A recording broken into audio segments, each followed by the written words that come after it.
This episode of Positively Trek is brought to you by our supporters on Patreon, including Jim Stoffel, Joyce Marin, Carl Morris, and our associate producer, William Smith. Visit patreon.com/positivelytrek to help support the podcast. Perks include early access to episodes, exclusive content, shoutouts, associate producer credits, and more. Thank you all very much for your support, and enjoy the show.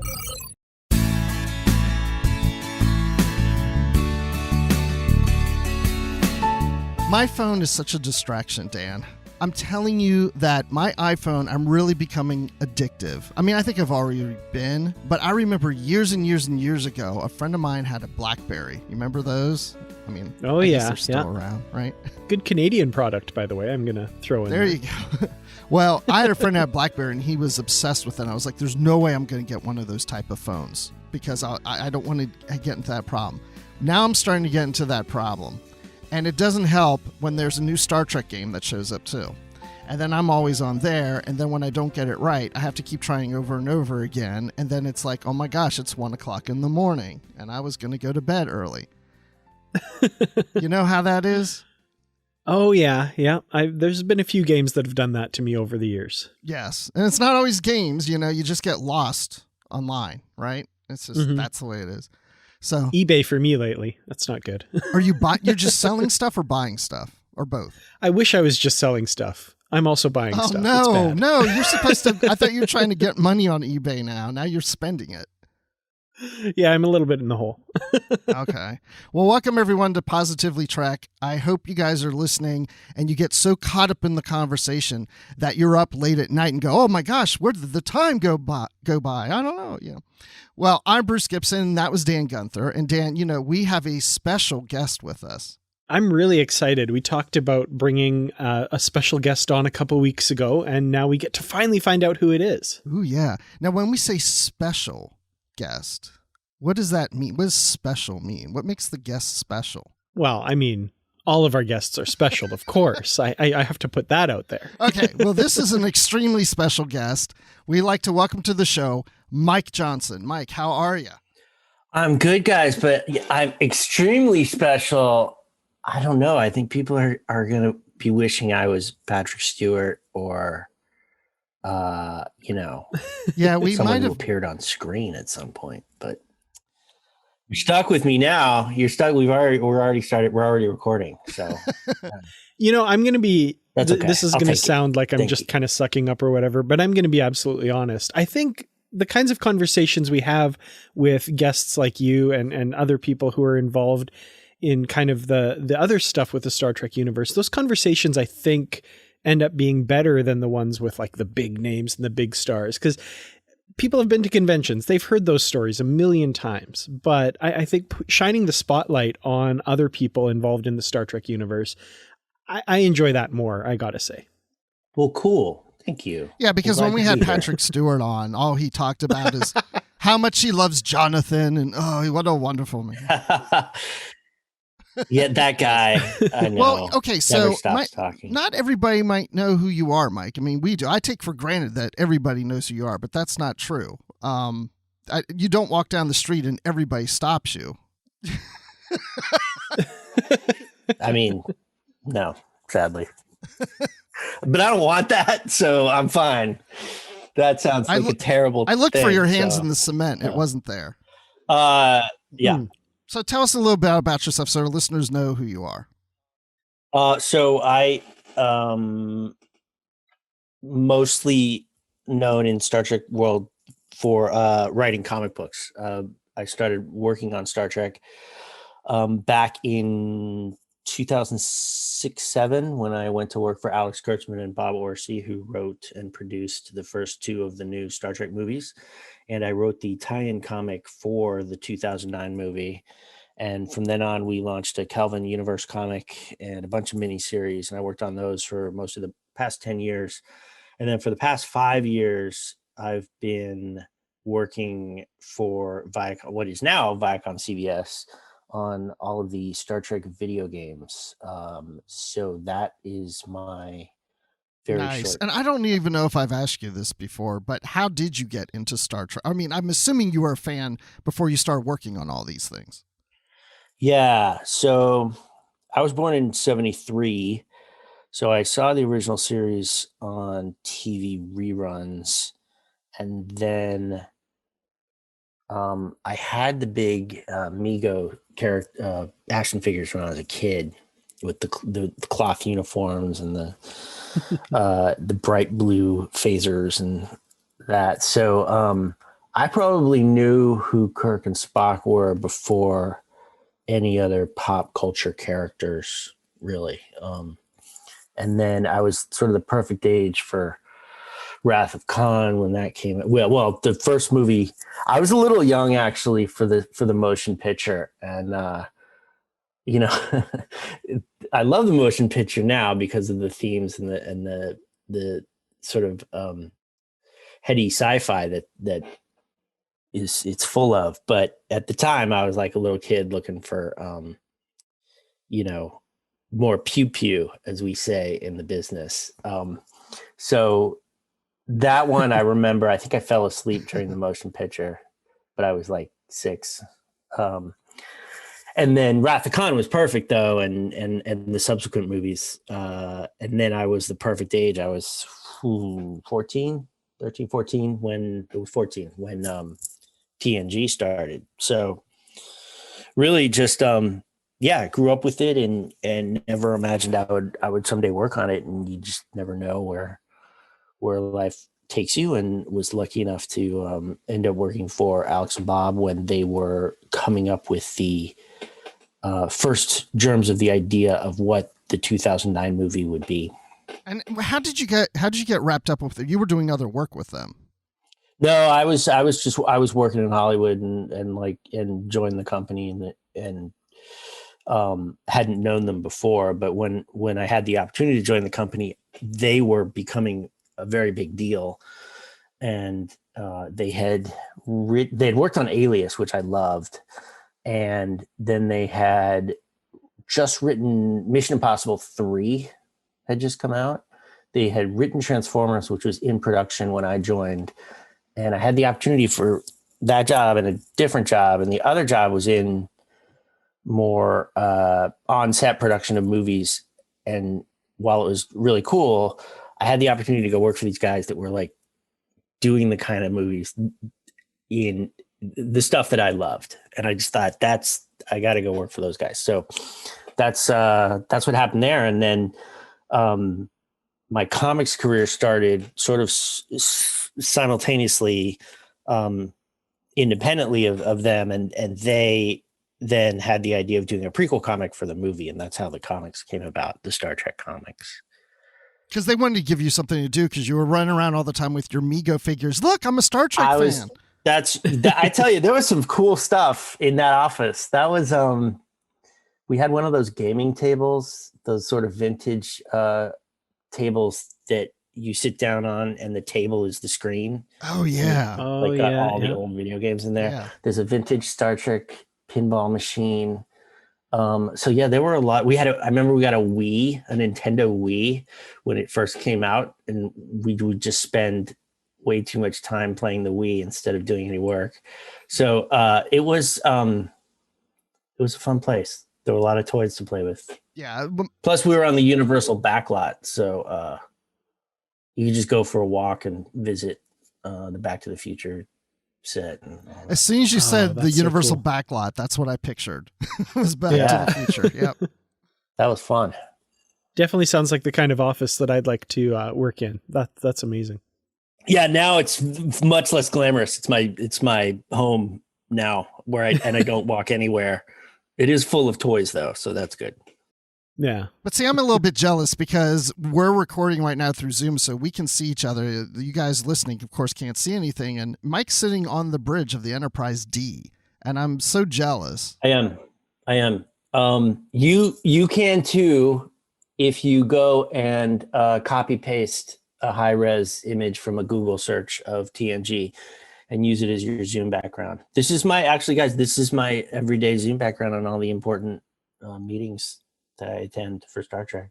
This is where we hang out on this bridge. So I've used a few of the Lower Decks ones. They released a few of their sets in quotes, I guess, for Zoom backgrounds. Good choice. Good choice. Well, okay. It's just, I mentioned earlier, I was on my phone playing games. There's a new Star Trek game out called Star Trek Legends, and that's one of the reasons why we wanted to have you here, because you're involved in that game. Like you said, you're doing Star Trek games, and it's also perfect timing because there's been all this weird stuff going on all week with Michael Dorn. Like, he's coming back as Worf, and he's teasing all these things on Twitter, and now we can officially say he's doing the voice of Worf in this game. So tell us about what Star Trek Legends is, and then we're going to talk more about Michael Dorn and some other things. Yeah, so Legends came about basically at Viacom CBS. We get a lot of pitches for games because people like to make Star Trek games because people like to play them. And this game was different from any games we'd done before in the type of game it is. It's called essentially a squad RPG, where you have a squad of characters that you choose from among, I think we have 40 characters in there right now. And you put your squad together and you play through a series of episodic adventures facing a squad of villains. And every character that you select has their own talents and abilities in battle, and you can coordinate between the characters. So, for instance, Worf is what in video game parlance we call a tank, which means he can take a lot of damage and do a lot of damage. Bones is a healer, so as are most of the medical characters that you would have. So you combine your tank and your healer, and suddenly you have a very powerful combination. So Legends was an opportunity to leverage all of the amazing characters and locations that we have in Star Trek and into this type of game. So what we needed was a story reason for why all of these characters would be available to you and why they would all be coming together. And they pulled you away from the pinball machine and said, Mike, come over here. We want you to write something. Yeah. So my job on the video games is a little different. So I do some writing on the games like I did on Legends, but I worked with a team, the writing team at the game developer. So we concocted the story together, and then I would write some dialogue. They would write some dialogue. I'd edit their dialogue. But it's really a team effort. And the cool thing was for this one, we got to bring back the Nexus, which is a, I don't know what you would call it, phenomenon, threat, sci-fi thing, timey-wimey thing from the Generations movie, but it gave us the opportunity to explain why you would have all these different characters interacting with each other. Yeah, and that's one of the questions I had, because if all these characters are there from all these different time periods, do themselves outside the Nexus know that they weren't like, or do I have to get further in the game to figure all this out?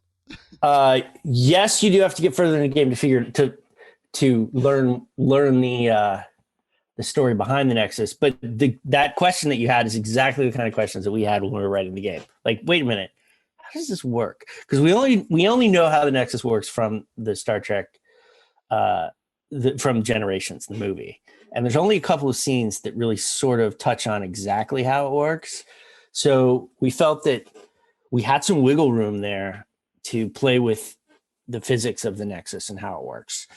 And the big conceit of our game is that we're going to explain how the Nexus came to be and whether it's a natural phenomenon or whether someone created it.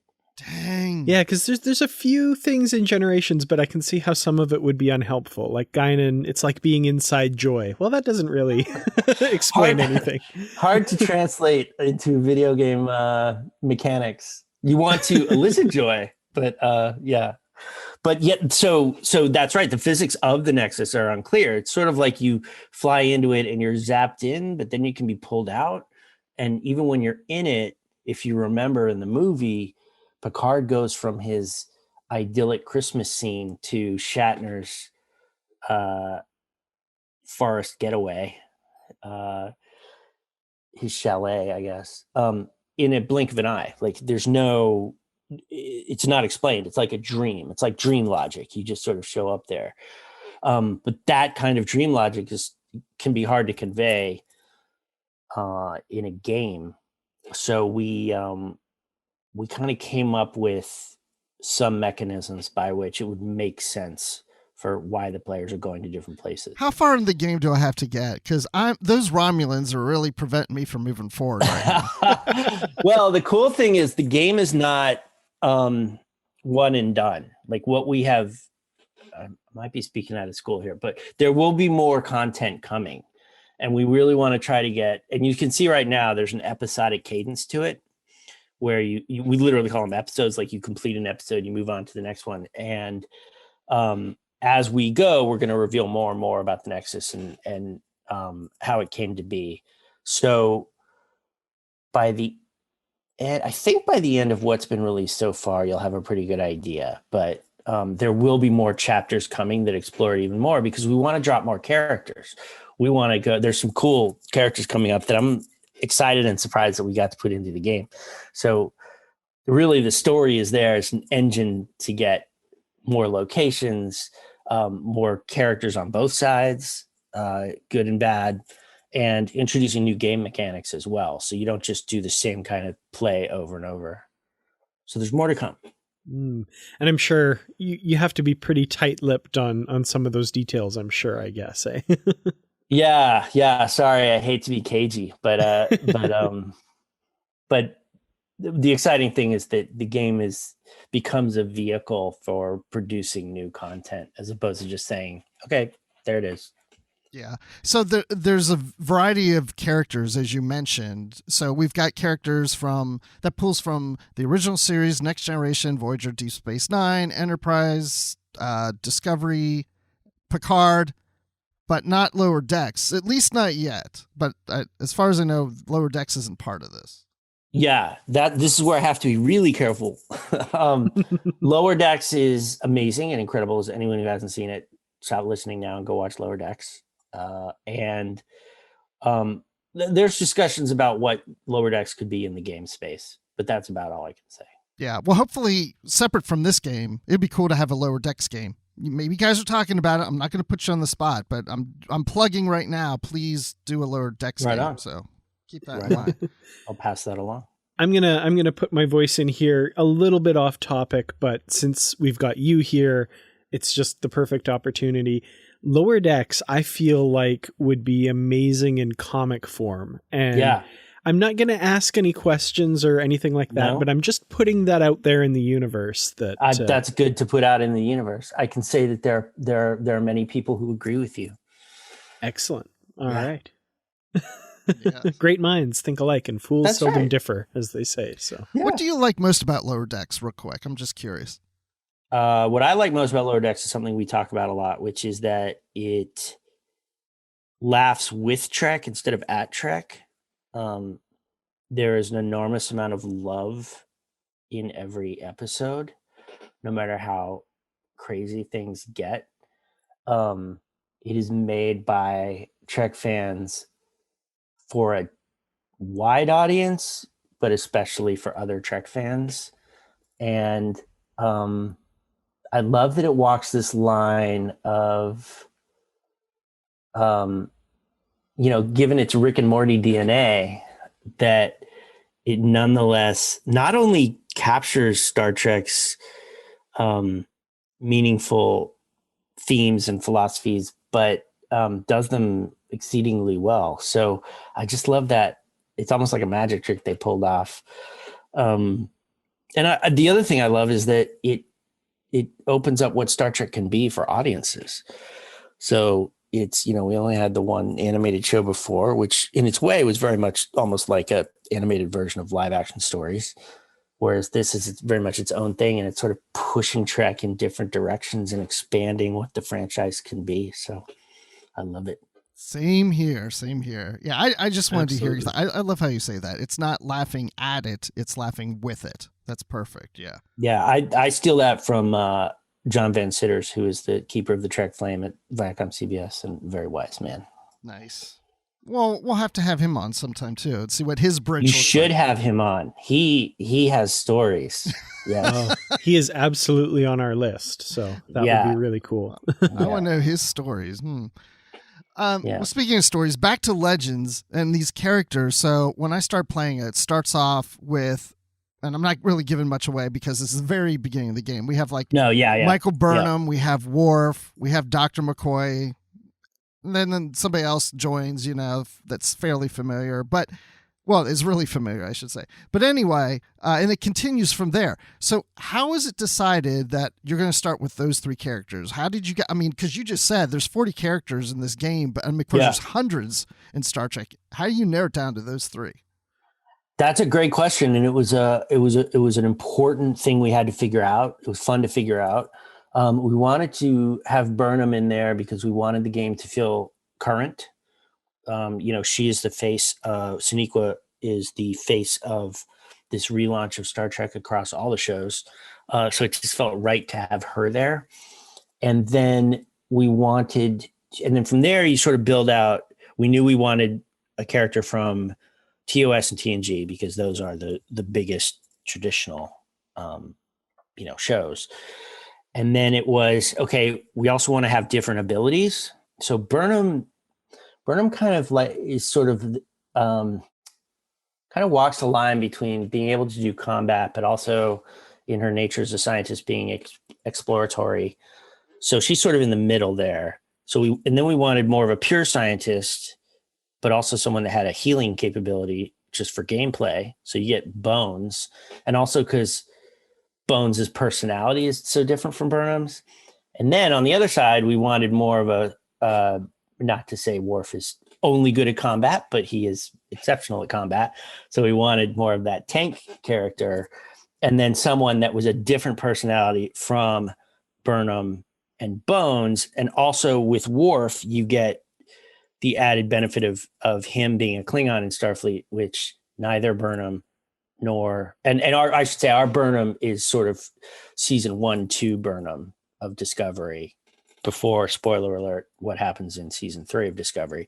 So neither she nor Bones would expect to see a Klingon in a Starfleet uniform. We have some fun with that. And then also you just get, the actors are so great. They've created distinctive voices for these characters. Obviously DeForest Kelley is a legend, as is Michael Dorn now, and Sonequa is becoming one. Like they've created very distinct voices for their characters. They're very fun to play off on, so that hopefully, knock on par steel, when we have them together in a game, it's fun to see them banter, and we're able to sort of tell some story alongside the gameplay.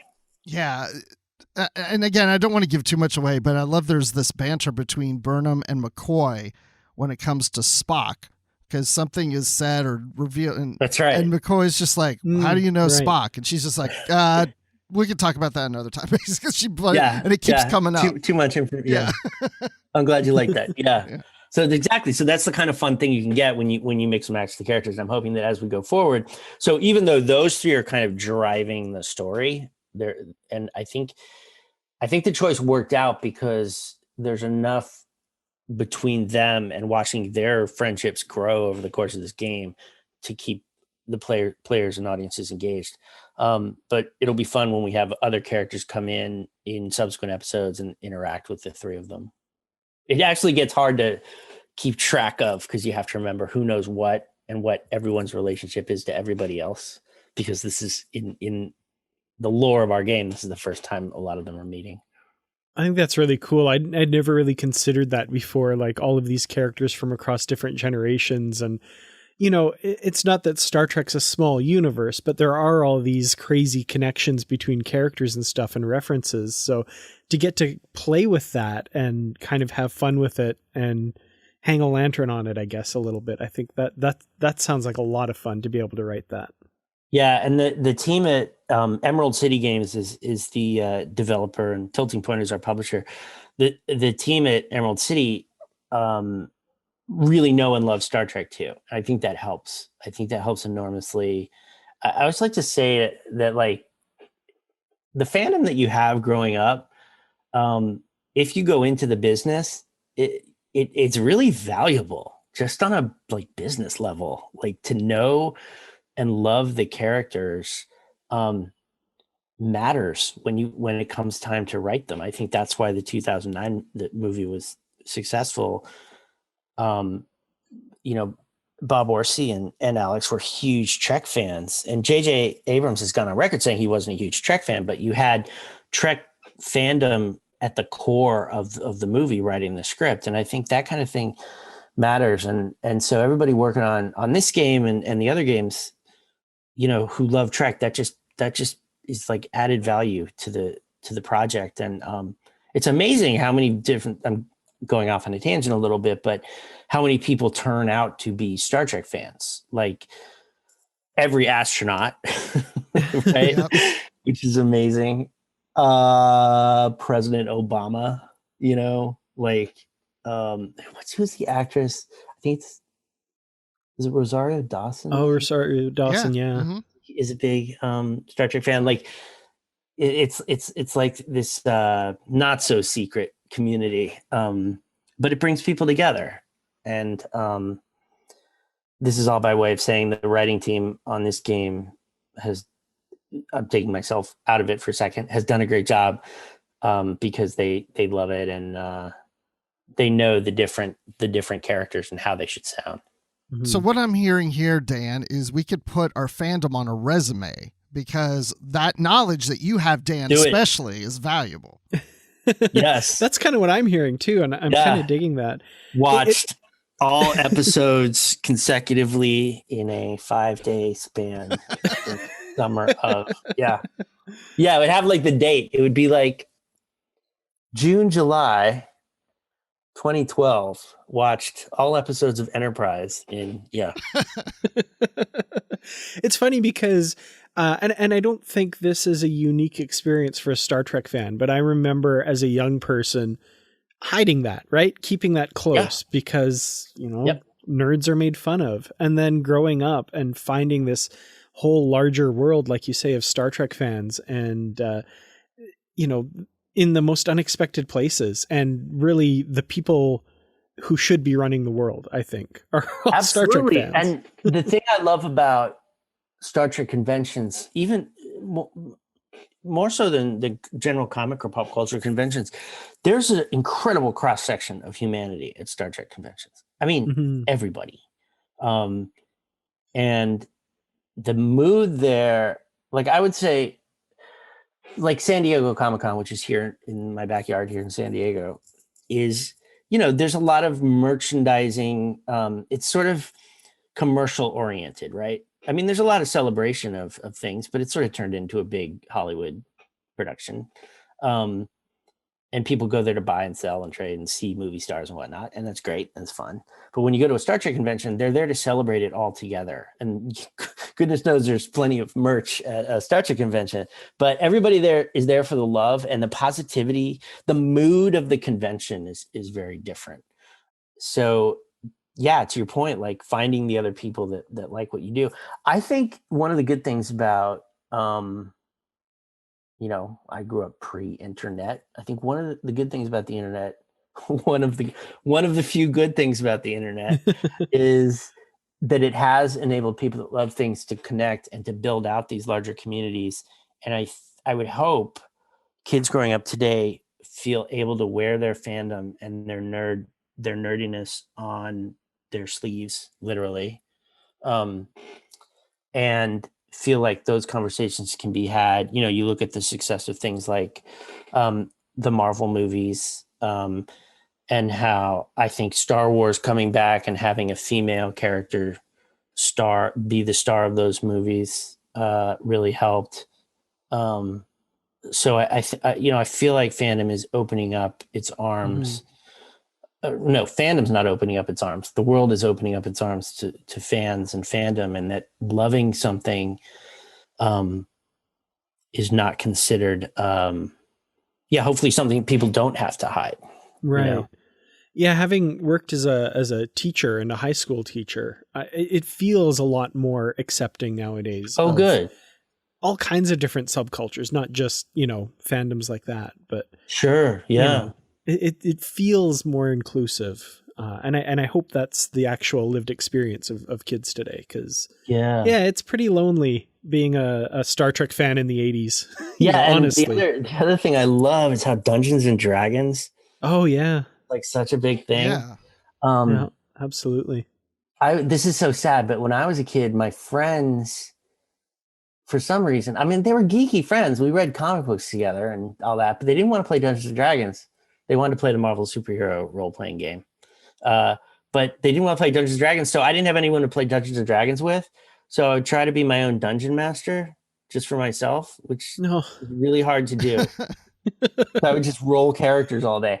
But now it's so cool to see Dungeons and Dragons. Anthony Rapp from Star Trek Discovery is a huge D&D player and tweets about it. And, kids now, I feel like not just kids, but like people can walk around and just be like, do you play D&D? Yeah. It's just a culturally acceptable thing. Yeah, my daughter, who's now 19, but I think it was about 2 or 3 years ago, she was playing D&D. She somehow got in a group and started playing. And I was like, wow, I didn't know your generation even knew what D&D was. She's like, oh yeah, a lot of people at my school do it. That's so cool. And it's cool. Tabletop. It's pen and paper. It's not on the screen. People watch people play on screens, but it's a really communal activity. So I have a Zoom game. I mean, over the last year, Zoom games, kept people connected. So yeah, and they have a Star Trek role-playing game, didn't they? They do have a Star Trek role-playing game, which I've never played, and I need to. Yeah. Oh, it's bad. I bought a bunch of the stuff when it first came out, and I've never played D&D or anything like that. So I bought all this stuff, and it's still just sitting there. I need to find people to play with and learn how to play it. I'm not a dungeon master, but I do buy the books just because I just want to know. Although there's this thing, because I started playing again over the last year. I forget what it's called, but like you're not allowed to have knowledge of anything outside of the game that you're in when you're playing. There's like a phrase for it or something, where if you try to pull in something that your character wouldn't know, but for instance, if I know it because I read the monster manual, but my character wouldn't have access to that information, you can't cross that line. Right. Anyway, fascinating. Well, you know all about keeping true to characters because you've written characters, so you can stay in that lane, right? Yeah, hopefully. Yeah. So speaking of playing D&D and some other things, this Star Trek Legends game, because you're so familiar with it, do you play it because you already know it, right? Yeah. So the thing is, I played it so much during the. We have these things called in video game parlance called builds, and a build is like a rough draft of a story for a video game. It's basically you can download it and play early versions of the game full unfinished, so full of bugs and stuff, but you play them to see what's working, to get a sense of what you need to fix. And that goes not only for the gameplay, most importantly, but also for the story. So I would play every build as it came out. So I've played, a ton of the game, and then I downloaded it the day it came out on Apple Arcade and played it because I want to know. Okay, start fresh. Like, what is people who have never seen it? How are they feeling? And I want to know like what that feels like from as if I had never seen the game before. Yeah. So, even though I know what's coming up, I still am figuring out new ways to have different characters interact. That's what's cool. Yeah. Is that you can pick and choose different characters, and your strategy will change. So now I'm not playing so much. I'm not playing for the story because I know what the story is, but I'm playing for how do the different characters interact. And there are some interactions I hadn't even thought of, and I don't even know if the game developers thought of, where if you have a certain character who can, create a shield or boost morale or attack the enemy's defenses in some way, and another character can come on top of that and use that to their advantage. So that's the fun of it. That's the strategy of it. So in the beginning of the game, I mentioned that Worf was one of the early characters, but also in the past week, Michael Dorn, as we mentioned at the top of the show, has been tweeting out these little cryptic tweets of like, I'm back to Star Trek or whatever. And we just then got it confirmed that Michael Dorn is in the studio or was in the studio recording the voice of Worf. Is this some new dialogue that he's been doing, or is he's just not revealing that he's in the game? I can't really talk about it. I hate to give that answer, but yeah, I'm not. But this is something new. Obviously, it's not like he just said Worf's in the game that came out weeks ago. It sounds like that. Hopefully, it's new stuff. Yes. Because like you said, you keep working on the game. There's always new things coming. Yeah, exactly. Come in. I repeat, come in. This is the USS Artemis. Immediate assistance required. We have entered the Nexus. Nothing is as it seems. Federation officers, past and present, united with former enemies to stop the Dreamless. Spock is down. The hull has been breached. Reality is collapsing around us. If you are hearing this,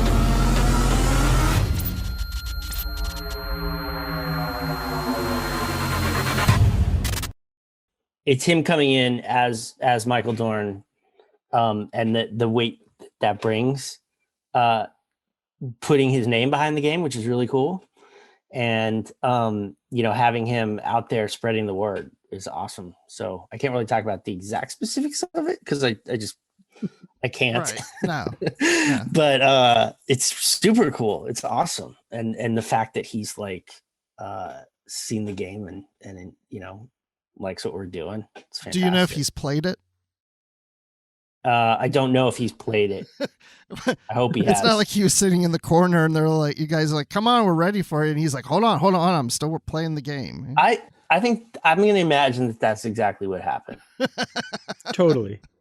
And for whatever reason, even though, this makes no sense, in my mind, he's in full costume and Worf makeup costume. Playing it on his phone. Let me put it this way. I like to think he's played it because that means he liked it enough that he didn't call us up and say that we wrote Worf completely wrong. Well, that's true. Yes. Yeah. But some of these characters, as you're playing the game, they make little sounds, little grunts and stuff. And I mean, of course, that's not all the cast. That's not right. That's not him. If you're like Worf would never grunt like that, don't pin that on. Were you any of the grunts for any of the characters? Sadly, no. I was never approached about making grunt noises or anything else. I could have recorded it here at home, but no. Maybe it's because I don't have soundproofing. But yeah, it's amazing. I wish I had been there for those recording sessions. It's pretty great. Yeah. But we get them all. We literally have to go through this was for another game recently. We had a list of audio files of grunts that we had to go through to be like, would a Romulan grunt like this, and would a Gorn grunt like this? And literally the notes are like, no, that's too high pitched for a Gorn. So that's my job, is to listen to grunts and make sure that they're brand appropriate. It's pretty fun. I want to sit in on a grunt review day. That sounds sure. amazing. I'll try to get you on the next grunt review.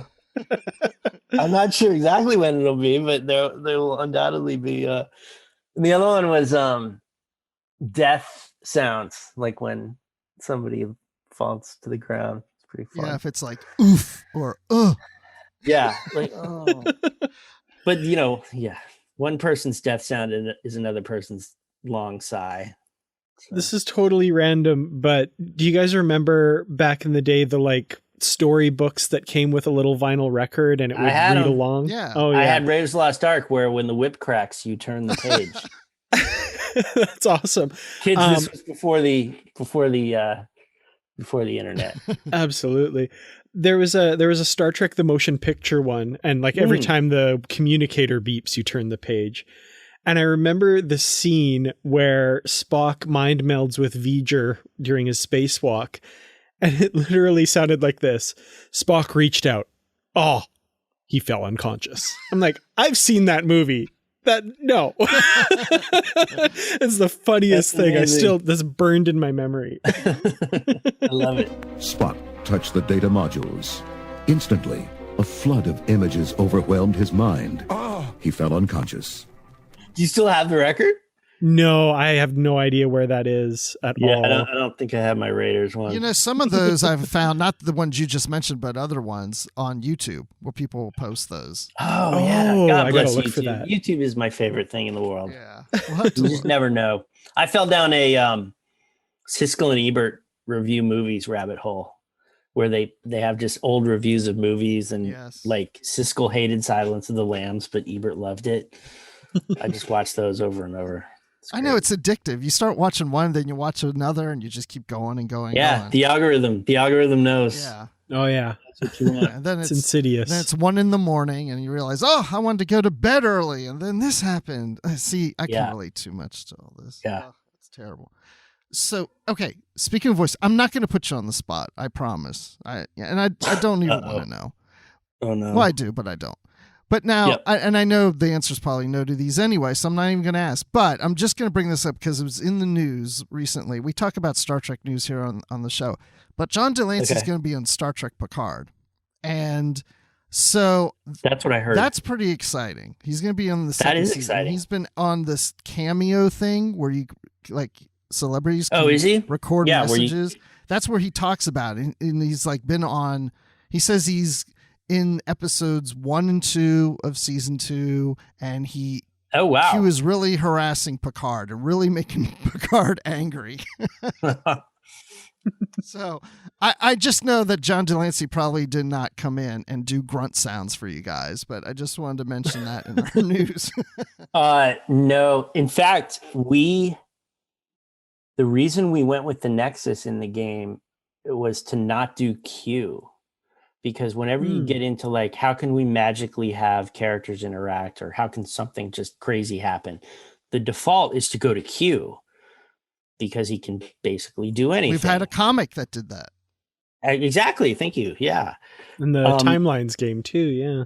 And I was going to say exactly. Timelines sort of already grabbed him for their game, and it works really well. And if you haven't played Timelines, definitely check it out. And he's great in it. He's the what we call the tutorial wizard, which is like the characters that teach you how to play the game, and then he's continues on in it. But we had to stay away from Q. So it was like, what are the other things? And there are superpowered characters that we touched on. Would it be Gary Mitchell, who we've used in the comics? Could the Traveler come back and have something to do with it? But then the Nexus was kind of sitting there as like, ooh, not only is it kind of magical and you can do crazy stuff, but it hasn't really been explained and it hasn't really been exploited. So that just felt like a natural. That really got me interested. I'll be honest with you. I started playing the game. Oh, that's good to hear. Yeah. That's good. And when it was the Nexus, I was like, oh, that's cool. That makes sense. Cool. Yeah. Because we were wondering, we were like, are people going to remember the Nexus? Like real Star Trek fans, we hoped would. But would they even be like, oh, that's cool? Or would they be like, oh, the Nexus? Who cares about the Nexus? I'm sure there's those too that do that. Yeah, of course. First rule of Star Trek fandom, there will be dissenters to every...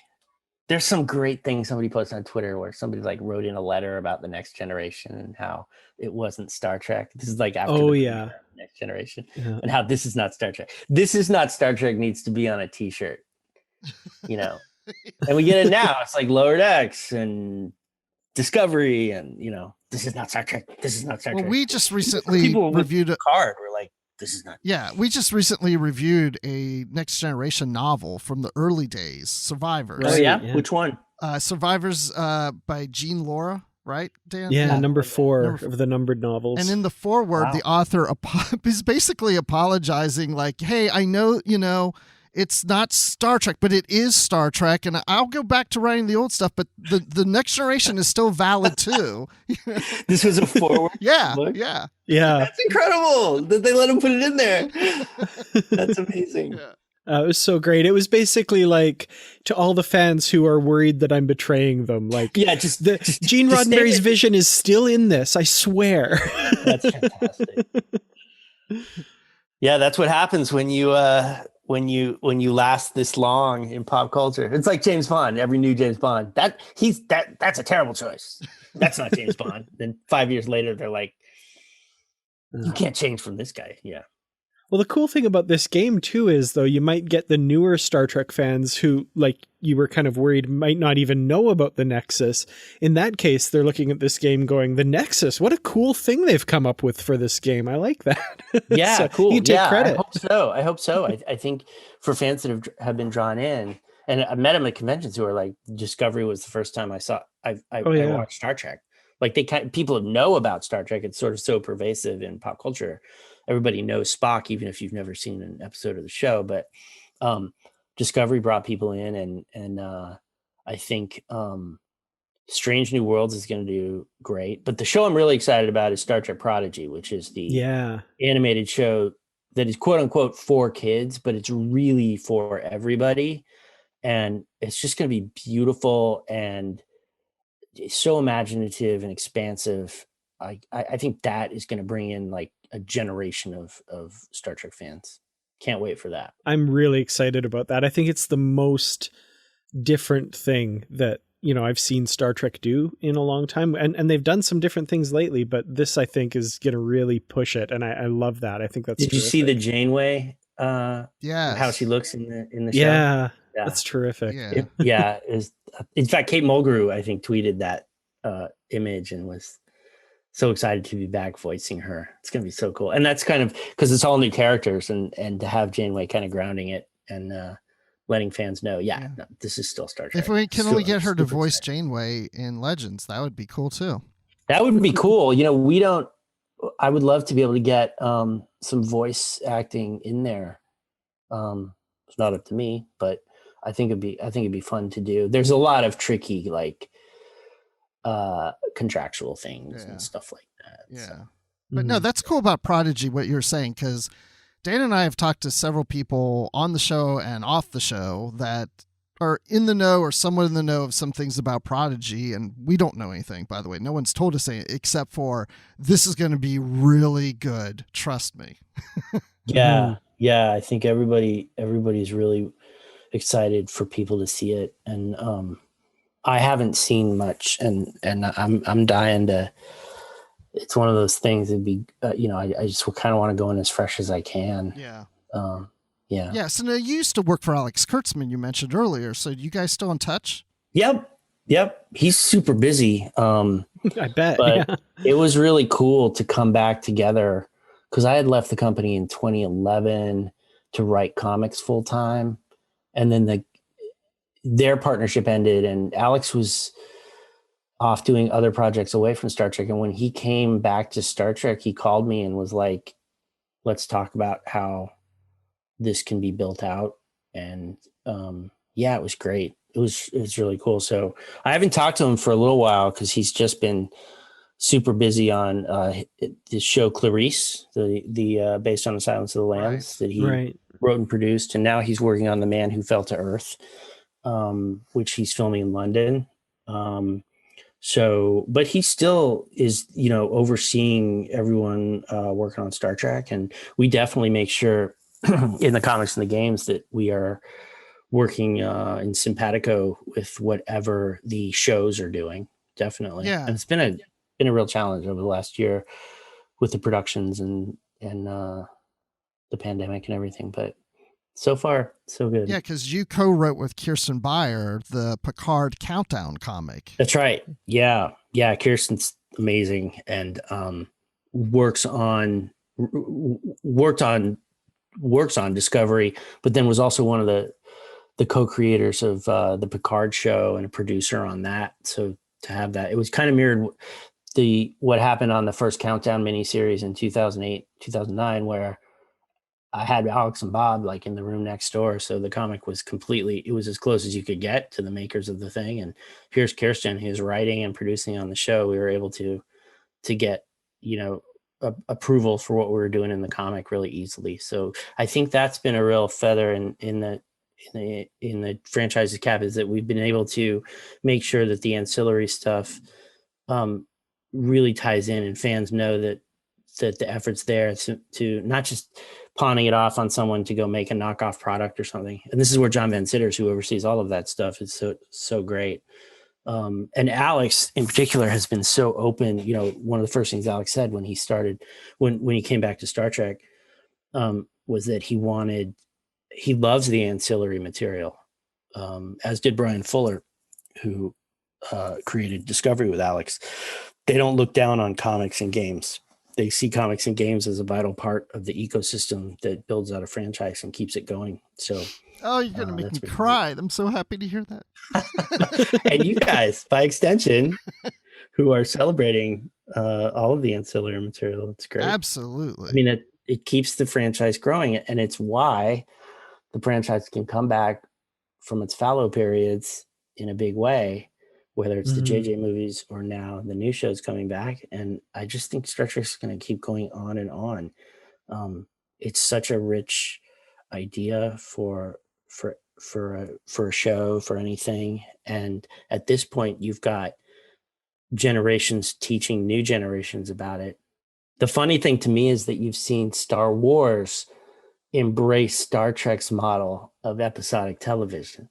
That's true, yeah. Growing up, even into the 2000s after the Star Wars prequel trilogy, yeah, you had started to have some animation, but you wouldn't have imagined it was always just going to be movies, right? That are done, and then there will be 9 of them, and that'll be it. And now, the idea that there's Star Wars shows and new shows being announced, it's funny how TV has come full circle to be really the driver now for pop culture. Obviously, having a pandemic where no one could go to the theater didn't help. But even so, I was thinking last night just about how streaming has changed, and you don't even have channels anymore. You have apps on your television for whatever studio you want to open, like Paramount Plus. Go get Paramount Plus. This is all an elaborate way to promote Paramount Plus. And also complement that with Pluto TV, also a Viacom CBS property. Pluto Viacom CBS? Yes, it is. I should know that. Yes. I'm ashamed. Thank you for letting me know. I've been to their offices after the buyout a couple of years ago, and everybody's screensaver said Viacom CBS on it. Oh, really? That's funny. I didn't know. Yeah, it's funny because last week's episode we talked a little bit about the kind of blurring between film and television, and the comments that Alex Kurtzman made to that effect. And yeah, it's amazing how, it's not even just that they're kind of approaching parody, but like you say, television is really leading the way with a lot of this new media and stuff. Yeah. It's really cool. Yeah, it's really cool. So then also, speaking about Countdown and, tying things in, you wrote the original Countdown comic back in 2009 based on the first movie that came out from Bad Robot. And there were people who were like, well, this is canon because you worked with the creators of the movie, but now it's contradicted by Picard. How should we handle this, Mike? What are we supposed to do? We can't trust anything. It's all made up. I have a writer friend who loves to say, if we're working on something and things aren't working or something, he's like, they're not real people. Like they can do whatever you want them to do.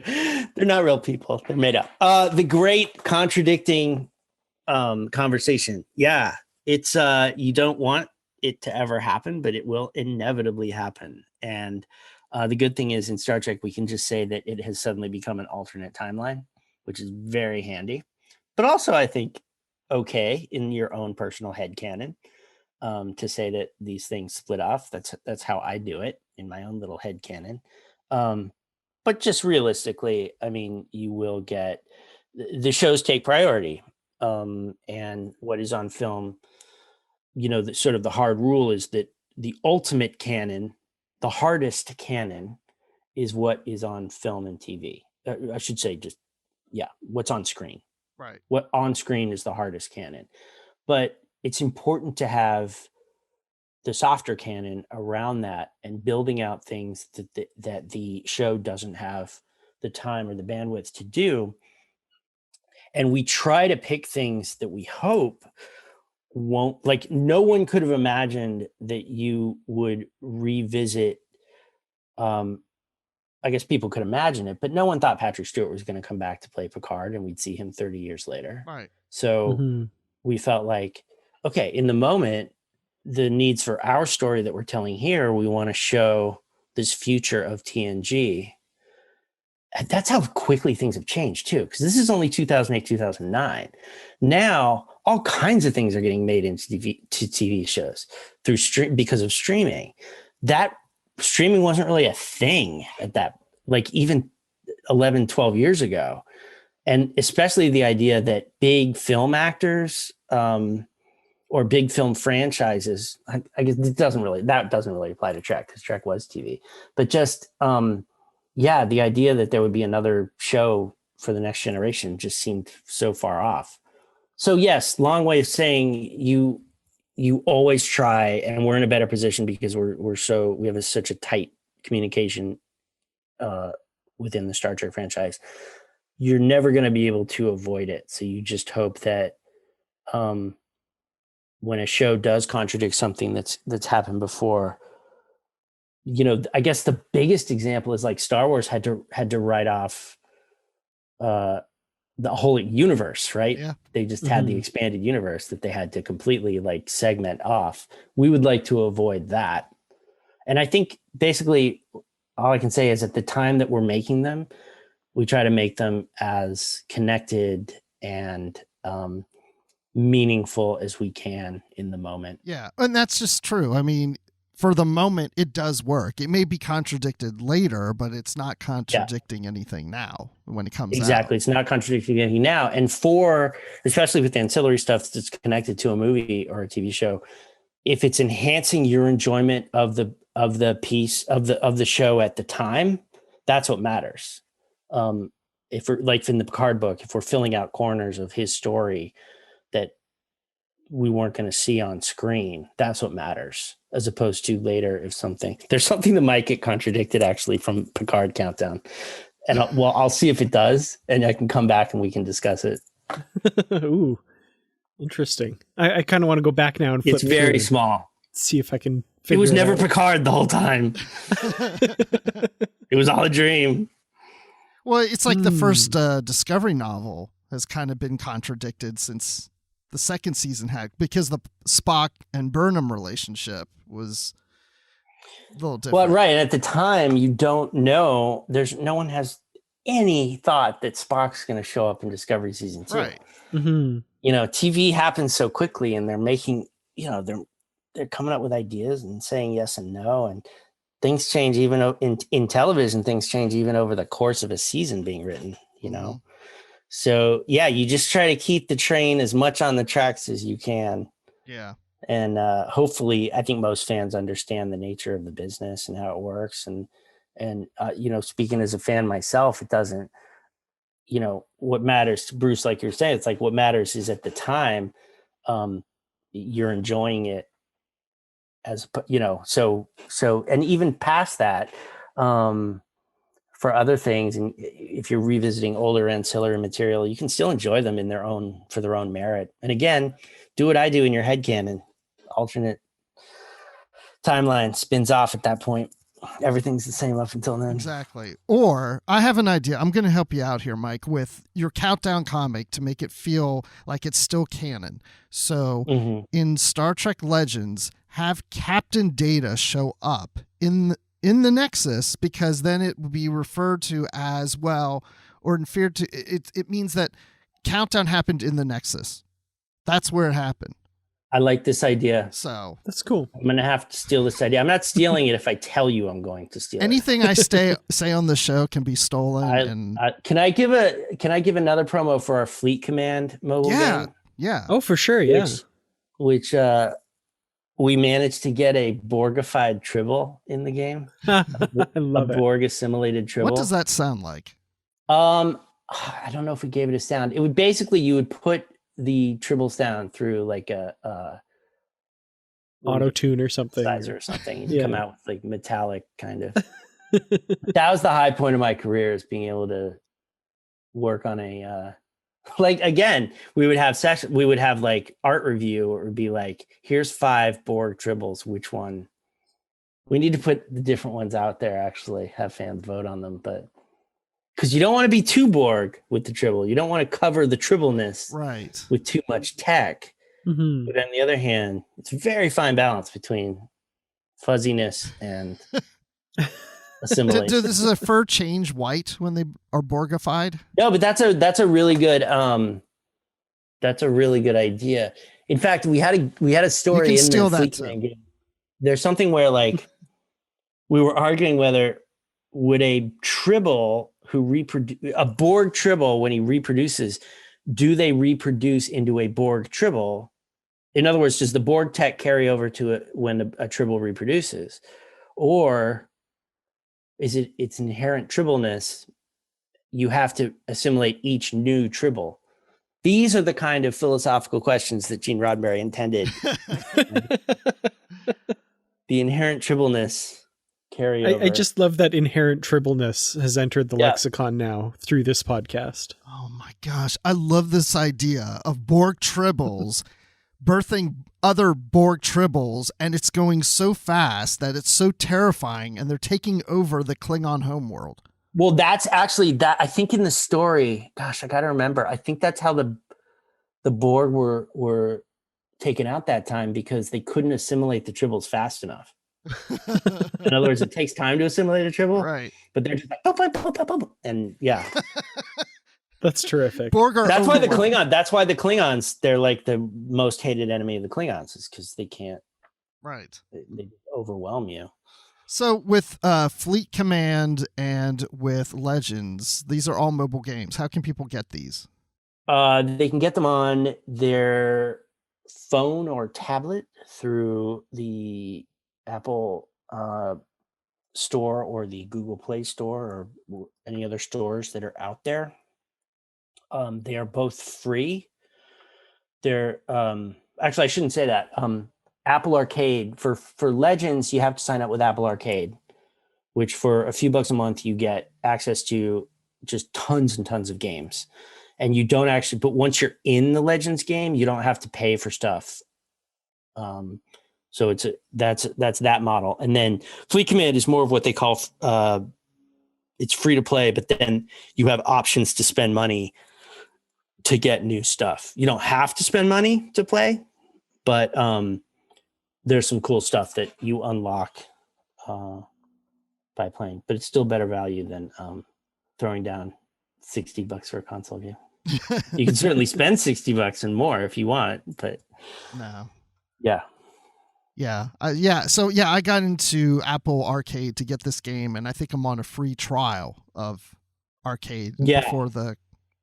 But it's a low. So cost. My goal is to make the game good enough that you don't do what I always do with free trials, where you just sneak on and grab the game and then end your trial. That's what I was going to do, but I'm hooked now. Dare you? At least you're being honest about it. I know, and now I'm going to do it at least. But a while.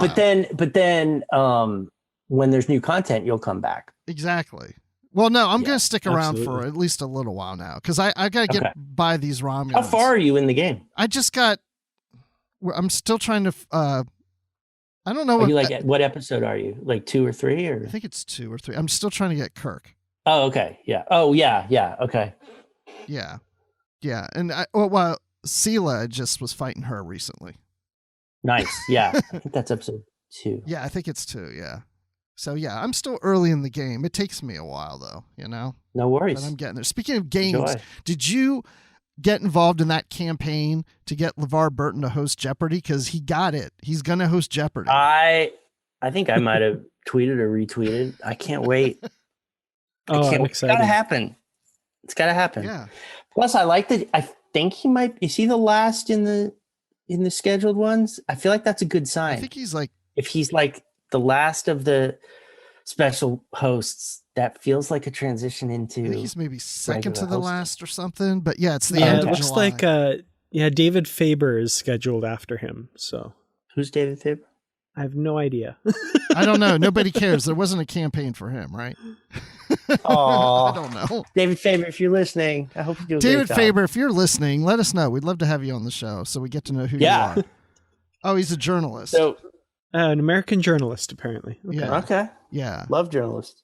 Yeah. Hopefully that works out, and LeVar gets the gig full time. Yeah, July 26th through July 30th. Dan, do you get the American version of Jeopardy in Canada? Oh yeah. I think it's just the one version, because Alex Trebek was Canadian, but Right. I think that was a American show. Yeah. Was there ever Canadian Jeopardy? Not that I'm aware of. I'm not sure. Yeah. There could have been. I've never really followed Jeopardy, but I will be definitely watching for LeVar's episodes. I'm really excited about that. I thought Aaron Rodgers did a good job, and I think they should have an Aaron Rodgers week every year, because I just think it's hilarious and amazing that the MVP quarterback is like, it's a hard job. Like, you have to be able to, like, pronounce all these things, and I thought he did a good job. And I hate him because I'm a Seahawks fan. But yeah, credit where credit is due. I was amazed because I was at a taping of Jeopardy years ago. Oh, cool. Probably 20 years ago. I mean, it was a while ago. Actually, I was even at a taping of Wheel of Fortune in 83. And Wow. Pat Oh, Sajak and Vanna White were like a year into it. They had just started. But yeah. Oh my God. So I was at a taping of Jeopardy, and I was amazed because I thought, they probably edit it, because Alex probably, messes up every once in a while and they have to redo it. And I think that we were there for maybe 3 episodes of taping. Never once messed up. Never messed up. It was I was like so impressed how. That's so cool. You got to see. Yeah. Yeah. I was actually invited as a VIP through some company. I got to go upstage afterwards and hang out with him. And I was looking at his podium to see if he had cheating cards or something. Like, what is on the podium? Is it a screen? Well, at that time, he actually had little cards. I think now it might be a screen, but back then, but this was a show on the road. So I'm in Atlanta and they were doing it in Atlanta. But he did have little cards, like in little like slots or something on there. Cool. So yeah. It's going to be awkward when LeVar hosts, though, and every episode is just Star Trek questions. That's going to be weird for the next. That might turn some people off. This stunningly handsome actor played a visually impaired. Exactly. That's right.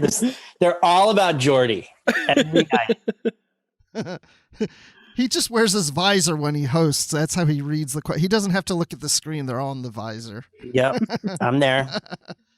All right. So now when you're not there, where can people find you online? And do you have anything new that you want to talk about that you're working on? I'm really terrible.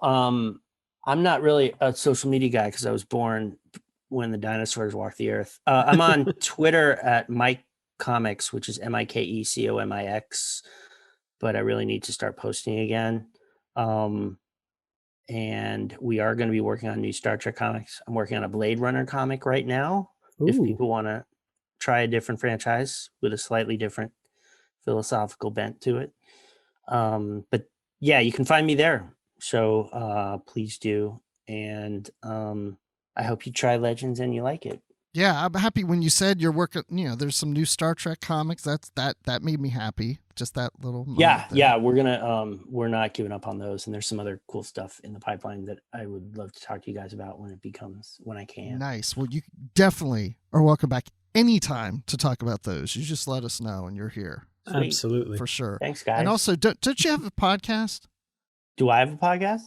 I would love to have a podcast. You should have a podcast. I want to have a podcast just talking to like comics people about like how they started and what they like and how they work. And that'd be great. Everybody has a podcast. You guys have a couple That's podcasts. why I thought you might have one, because everyone has one now. So I would. Yeah, I'm behind the times. I should get a podcast. So quick fun story, and this is Star Wars related. I was That's okay. I was moderating a panel at Dragon Con in Atlanta, and it was about Star Wars Rebels at the time. And Henry Gilroy at Lucasfilm, who wrote for Rebels and Clone Wars, was going to be on the panel with me and some other podcasters. Well, I'm on one end of the table and he's at the opposite end of the table. So as I go around and have everybody introduce themselves, they all introduce themselves as like, well, I have a Star Wars podcast called I have a Star Wars. Then it gets to Henry and he's like, well, I work on Rebels and Clone Wars for Lucasfilm. And I said, that's it? You don't have a podcast? What are you doing on stage? That's not really a Star Wars job. Right. Come on. You just write for the shows? How analog, how old school. Yeah, how analog. Yeah. Yeah, maybe one. I need to get a sweet microphone set up, like you guys. Yeah, we look professional. I don't even have earbuds in. I have actual cord connected to my laptop earbuds. We're old school too. While I'm sitting on the. Oh yeah, you've got okay. Yeah, I've never seen anybody on the Enterprise wearing earbuds. That's pretty cool. First time. Yeah. So, well, I just want to thank you for joining us, and we're going to tell everybody where they can follow us. Dan, where can we follow you? You can find me on Twitter at Kertrats. That's KERTRATS. YouTube.com/Kertrats Productions. Instagram, Kertrats47. And of course, as always, in the Positively Trek discussion group on Facebook, my favorite internet hangout. That's right. That's a great place to be. I'm in there too. And also, I'm on Twitter at Admiral_Rex. That's Admiral with the underline Rex. And I'm occasionally on the Star Wars Report podcast. And also been on a few episodes recently as a guest on Literary Treks, of course, talking about novels like we do here on this show. So thanks everyone for joining us. And always remember to stay positive.